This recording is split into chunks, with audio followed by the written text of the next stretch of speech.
മറ്റൊരു വാർത്തയിലേക്ക്. കേരള സർവകലാശാലയിൽ ഗുരുതര വീഴ്ച. അധ്യാപകന്റെ കയ്യിൽ നിന്ന് ഉത്തരക്കടലാസ് നഷ്ടപ്പെട്ടതിനെ തുടർന്ന് 71 വിദ്യാർത്ഥികളോട് വീണ്ടും പരീക്ഷ എഴുതാൻ നിർദ്ദേശം നൽകി. MBA 3ാം സെമസ്റ്റർ ഫിനാൻസ് പേപ്പർ ആണ് വീണ്ടും പരീക്ഷ നടത്തുക. സംഭവത്തിൽ നടപടി ആവശ്യപ്പെട്ട് KSU പരാതി നൽകി. വളരെ ഗൗരവകരമായിട്ടാണ് ഈ വിഷയത്തെ KSU നോക്കിക്കാണുന്നത്. കാരണം ഈ വിഷയം പുറത്ത് കൊണ്ടുവന്നത് തന്നെ KSU ആണ്. സ്വാഭാവികമായും കഴിഞ്ഞ കുറേയേറെ നാളുകളായി ഈ വിദ്യാർത്ഥികൾ യൂണിവേഴ്സിറ്റികളിലും മറ്റ് അധികാരികളുടെ ഇടയിലും കിടന്നലയുകയായിരുന്നു. ഏകദേശം 1 വർഷത്തോളം പരീക്ഷ കഴിഞ്ഞ് അവരുടെ റിസൾട്ട് വരാൻ വൈകുമ്പോൾ നിരന്തരമായി വിദ്യാർത്ഥികൾ യൂണിവേഴ്സിറ്റിനെ ബന്ധപ്പെടുമ്പോൾ അത് അധികം വൈകാതെ വരുമെന്ന തരത്തിലേക്ക് പറയുകയായിരുന്നു. അപ്പൊ കഴിഞ്ഞ ദിവസമാണ് ഇവർക്ക് പരീക്ഷ വീണ്ടും എഴുതണം എന്ന തരത്തിലേക്ക് വരുന്നത്. അതില് ബഹുഭൂരിപക്ഷം ആ വിദ്യാർത്ഥികളും മറ്റു ജോലികളായി രാജ്യത്തിന്റെ വിവിധ ഇടങ്ങളിൽ തൊഴിലെടുക്കുന്ന ആളുകൾ അവരുടെ അടുത്ത് വന്ന് വീണ്ടും പരീക്ഷ എഴുതുക എന്ന് പറയുമ്പോൾ വളരെ കുറ്റകരമായിട്ടുള്ള ഒരു അനാസ്ഥയാണ് ആ വിഷയത്തിൽ ഉണ്ടായിരിക്കുന്നത്. ആ വിദ്യാർത്ഥികൾ ഇനി സ്വാഭാവികമായും പരീക്ഷ എഴുതുക എന്ന് പറയുമ്പോൾ പ്രായോഗികമല്ല. കാരണം അവരുടെ കോഴ്സ് കഴിഞ്ഞു, കോഴ്സ് പൂർത്തിയായി അവർ ജോലിയിലും മറ്റും പ്രവേശിച്ച പലയിടങ്ങളിലാണ്. അവർ വീണ്ടും വന്ന് പരീക്ഷ എഴുതുക എന്ന് പറയുമ്പോൾ സ്വാഭാവികമല്ല അവരെല്ലാവരെയും പാസ്സാക്കുന്ന തരത്തിലേക്ക് അല്ലെങ്കിൽ അത്തരത്തിലേക്കുള്ള വീണ്ടും പരീക്ഷ എഴുതാതെ അവരെ എങ്ങനെ അതിൽ ഒരു ഇത് വരും എന്നുള്ള ഒരു തരത്തിലേക്കാണ് യൂണിവേഴ്സിറ്റി ഗൗരവകരമായി ചിന്തിക്കേണ്ടത്. ഈ വിഷയവുമായി ബന്ധപ്പെട്ട് ഉന്നത വിദ്യാഭ്യാസ വകുപ്പ് മന്ത്രിക്കും അതുപോലെ തന്നെ വൈസ് ചാൻസലർ ഉൾപ്പെടെയുള്ള ആളുകൾക്ക് അടുത്ത് നമ്മളത് ശ്രദ്ധയിൽപ്പെടുത്തിയിരുന്നു. ഏറ്റവും അടിയന്തരമായിട്ടുള്ള ഒരു ഉത്തരവ് ഈ വിഷയത്തിൽ ഉണ്ടാകണമെന്ന് പറയുകയാണ്. ഇല്ലെങ്കിൽ ശക്തമായിട്ടുള്ള സമരവുമായി മുന്നോട്ട് പോകാനാണ് KSUവിന്റെ തീരുമാനം. KSUവിന്റെ ആവശ്യം ഇതാണ്. വാർത്തയുടെ വിശദാംശങ്ങളുമായി VV അരുൺ ആണ് ചേരുന്നത്. അരുൺ, അങ്ങേയറ്റം ഗുരുതരമായ വീഴ്ച തന്നെയാണ് സംഭവിച്ചിട്ടുള്ളത്. പ്രത്യേകിച്ച് ഏതാണ്ട് 1 വർഷമാകുന്നു ഈ പരീക്ഷ നടന്നിട്ട് എന്നുള്ളതാണ്. ഇപ്പോഴാണ് പരീക്ഷ വീണ്ടും എഴുതണം എന്ന് വിദ്യാർത്ഥികളോട് ആവശ്യമുന്നയിക്കുന്നത്. എന്തുകൊണ്ട്, എന്ത് ന്യായീകരണമാണ് ഇതിൽ സർവകലാശാല നൽകുന്നത്?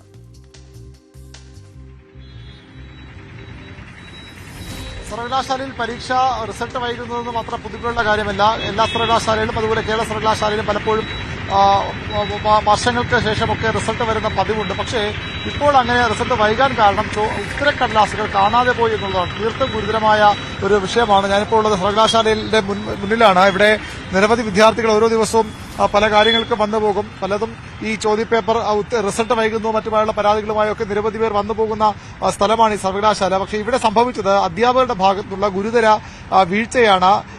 ഒരു അധ്യാപകന് മൂലധനത്തിന് നൽകിയ പ്രോജക്ട് ഫിനാൻസ് എന്ന വിഷയത്തിന്റെ 71 ഉത്തരക്കടലാസുകളാണ് കാണാതെ പോയത്. ഉത്തരക്കടലാസ് കാണാതെ പോകുമ്പോൾ സ്വാഭാവികമായും ആ പരീക്ഷ ഒന്നുകിൽ വിദ്യാർത്ഥികൾ വീണ്ടും എഴുതേണ്ടി വരും, അല്ലെങ്കിൽ കാണാതെ പോയ മുഴുവൻ ആളുകളെയും വിജയിപ്പിക്കേണ്ടി വരും. അങ്ങനെ വിജയിപ്പിച്ചാൽ പോലും അവർക്ക് എത്ര മാർക്ക് നൽകണം, അല്ലെങ്കിൽ എന്താണ് അവർക്ക് അവരുടെ ഓരോരുത്തരുടെ യോഗ്യത എന്ന കാര്യത്തിലൊക്കെ വ്യക്തതയില്ലാതെ പോകും. അതുകൊണ്ടാണ് പരീക്ഷ വീണ്ടും നടത്താൻ സർവകലാശാല തീരുമാനിച്ചത്. പക്ഷേ സർവകലാശാല പരീക്ഷ വീണ്ടും നടത്തുന്നതും വിദ്യാർത്ഥികളോടുള്ള നീതിയാണെന്ന് പറയാൻ കഴിയില്ല. കാരണം ഒരു തവണ അവർ പഠിച്ച് എഴുതിയ പരീക്ഷയാണ്. സ്വാഭാവികമായും അടുത്ത സെമ്മിലേക്ക് കടക്കുമ്പോൾ അടുത്ത വർഷത്തെ കാര്യങ്ങളാണ് അവർ പഠിക്കേണ്ടത്. മാത്രവുമല്ല, ഈ ഇങ്ങനെ ഉത്തരക്കടലാസുകൾ നഷ്ടമായെങ്കിൽ അത് വിദ്യാർത്ഥികളെ അറിയിക്കാൻ അവർ തയ്യാറായിരുന്നില്ല. അത് വിവരം പുറത്തു വരാതെ മൂടിവെക്കുകയായിരുന്നു സർവകലാശാല ചെയ്തത്. മറ്റൊരു വലിയ ഗുരുതരമായ വീഴ്ചയായി, തെറ്റായി നമുക്ക് ചൂണ്ടിക്കാണിക്കേണ്ടതാണ്.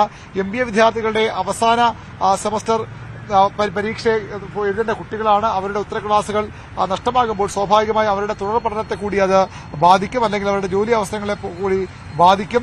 മൂല്യനിർണ്ണയം കഴിഞ്ഞ് ഉത്തരക്ലാസ് നഷ്ടപ്പോയി എന്ന അധ്യാപകൻ സർവകലാശാലയെ അറിയിച്ചതാണ്. അത് സിൻഡിക്കേറ്റ് റിപ്പോർട്ട് ചെയ്തിട്ടുമുണ്ട്. സിൻഡിക്കേറ്റും ആ വിവരം മറച്ചുവെച്ചു എന്നാണ് നമുക്കിപ്പോൾ അനുമാനിക്കേണ്ടത്. സിൻഡിക്കേറ്റ് തീരുമാനത്തിന്റെ അടിസ്ഥാനത്തിലാണ് പരീക്ഷ വീണ്ടും എഴുതാൻ വിദ്യാർത്ഥികളോട് ആവശ്യപ്പെടുന്നത്. ഔദ്യോഗിക പ്രതികരണം അല്പസമയത്തിനകം ഉണ്ടാകുമെന്ന സൂചനകളാണ് പുറത്തുവരുന്നത്. സർവകലാശാലയുടെ സിൻഡിക്കേറ്റ് അംഗങ്ങൾ പ്രതികരിച്ചേക്കും. VC ഈ വിഷയത്തിൽ ഒരു യോഗം വിളിക്കാനും സാധ്യതയുണ്ട്. വളരെ ഗൌരവത്തോടു കൂടിയാണ് സർവകലാശാല ഇത് കാണുന്നത്. പക്ഷേ ഗൌരവത്തോടെ കാണുന്നു പറയുമ്പോഴും അവർ വലിയ വീഴ്ച വരുത്തി എന്നുള്ള വസ്തുതയാണ്. ഉത്തരക്കടലാസുകൾ കാണാതെ പോയെങ്കിൽ എങ്ങനെ നഷ്ടപ്പെട്ടു എന്നതിന് സർവകലാശാല മറുപടി പറയേണ്ടി വരും. എന്തുകൊണ്ട് ഇതുവരെ ഇത് മൂടിവെച്ചു? സിൻഡിക്കേറ്റിന്റെ മുന്നിൽ വന്ന വിഷയമാണ്. അപ്പോൾ സിൻഡിക്കേറ്റ് എന്തുകൊണ്ട് വിഷയം പുറത്തു പറഞ്ഞില്ല, അല്ലെങ്കിൽ അധ്യാപകർക്ക് നടപടിയാൻ മുന്നോട്ട് പോയില്ല? അതിന് പകരം വിഷയം മൂടിവെച്ച ശേഷം കുട്ടികളെ വീണ്ടും പരീക്ഷ എഴുതിക്കുക എന്നുള്ള അത്യന്തം തെറ്റായ നടപടിയിലേക്കാണ് സർവകലാശാല പോകുന്നത്. ഏതായാലും എന്താണ് അരുണിലേക്ക് എത്താൻ ഇപ്പോൾ RS Sasikumar, save university forum പ്രതിനിധി ടെലിഫോൺ ലൈനിൽ ഉണ്ട്. ശ്രീ RS ശശികുമാർ, നമ്മൾ ഈ സർവകലാശാലകളുടെ പ്രവർത്തനത്തെ സംബന്ധിച്ച്, ഉന്നത വിദ്യാഭ്യാസത്തെ സംബന്ധിച്ചൊക്കെ ഊറ്റം കൊള്ളുന്നവർ ആണ്. നമ്മുടെ വിദ്യാഭ്യാസ മറ്റ് പല മേഖലകളിൽ നിന്ന് അല്ലെങ്കിൽ ഇതര സംസ്ഥാനങ്ങളിൽ നിന്നൊക്കെ മെച്ചപ്പെട്ടു നിൽക്കുന്നു എന്നുള്ളതാണ്. ഇതിനെയും ഒരു പക്ഷേ ഒറ്റപ്പെട്ട സംഭവം എന്നൊക്കെ പറഞ്ഞ് ലഘൂകരിക്കാം. പക്ഷേ എത്രമേൽ ഗുരുതരമായ പിഴവാണിത്? ഒന്ന്, ഈ അധ്യാപകന്റെ പക്കൽ നിന്ന് MBA പോലുള്ള വിദ്യാർത്ഥികളുടെ ഉത്തരക്കടലാസ് നഷ്ടമാകുന്നു. അതാകട്ടെ കൈകാര്യം ചെയ്യുന്ന ഒരു രീതിയാണല്ലോ അതിലേറ്റവും പ്രധാനപ്പെട്ടത്. അങ്ങനെ നഷ്ടമാകുന്നത് ഇരുചക്ര വാഹനത്തിൽ നിന്ന് നഷ്ടപ്പെട്ടു എന്നൊക്കെയാണ് മനസ്സിലാക്കാൻ സാധിക്കുന്നത്. പലപ്പോഴും ഈ വീട്ടിൽ ഇരുന്നു കൊണ്ട് പേപ്പർ വാല്യുവേഷനൊക്കെ നടത്താം, പക്ഷേ അതൊട്ടും സുരക്ഷിതമല്ലാത്ത നിലയിൽ എന്നത് വ്യക്തമാകുന്നു. ഇങ്ങനെയൊരു വിവരം അറിഞ്ഞിട്ട് അത് സർവകലാശാല മറച്ചുവെക്കുന്നു. അത് മറച്ചുവെക്കുന്നു എന്ന് മാത്രവുമല്ല, ഇപ്പോൾ ഒരു വർഷം കഴിഞ്ഞ 2024 മെയ് മാസത്തിൽ നടന്ന പരീക്ഷയാണ്. ഒരു വർഷം കഴിയുമ്പോൾ കുട്ടികളോട് വീണ്ടും 3ാം സെമസ്റ്ററിലെ പരീക്ഷ എഴുതാൻ പറയുന്നു. അവരിൽ പലരും ഇയർ ഔട്ടായി പോയിട്ടുണ്ടാകുമല്ലോ സ്വാഭാവികമായിട്ടും.